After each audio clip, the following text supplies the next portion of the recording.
Kenya Airline Pilots Association, KALPA, will not henceforth participate in negotiations of a collective bargaining agreement with Kenya Airways as it has filed a trade dispute at the Ministry of Labour. KALPA accuses Kenya Airways of gross violations of the CBA and the lack of goodwill from the airline's management. KALPA says that from the meeting it had with KQ's management, which took place last Friday, it is now of the opinion that any CBA negotiations going forward will be futile if the existing CBA is continuously disrespected. The Pilots Association has written to KQ's Chief Executive Sebastian Mikosh, alerting him of the suspension of the CBA negotiations. At the same time, it has written to all its members providing its rationale for the suspension of the CBA negotiations.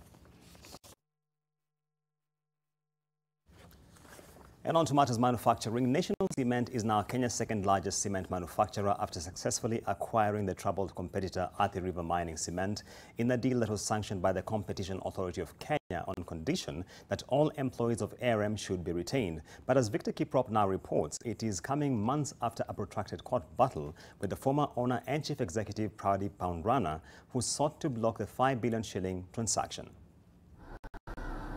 Just as National Cement's 5 billion shillings bid for the cement and non-cement assets of ARM Cement was about to sail through, a consortium which included former ARM Managing Director and owner Pradip Poundrana and businessman Jaswant Rai obtained orders blocking the sale in July, arguing that the firm was undervalued by 1.5 billion shillings.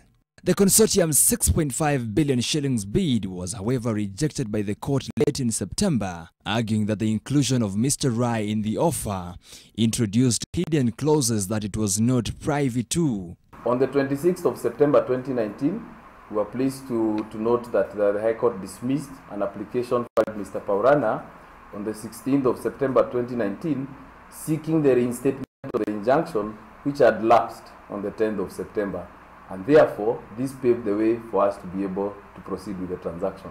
Founded in 1974 and once Kenya's second largest cement maker, ARM was put under administration and suspended from trading at the Nairobi Securities Exchange last year in August over a 19 billion shillings debt.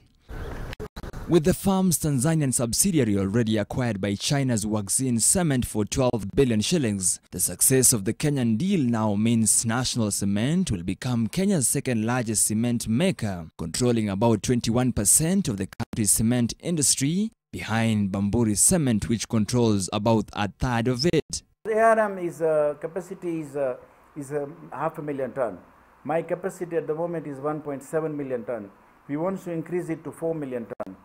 By doing the expansions and which we will be announcing next month.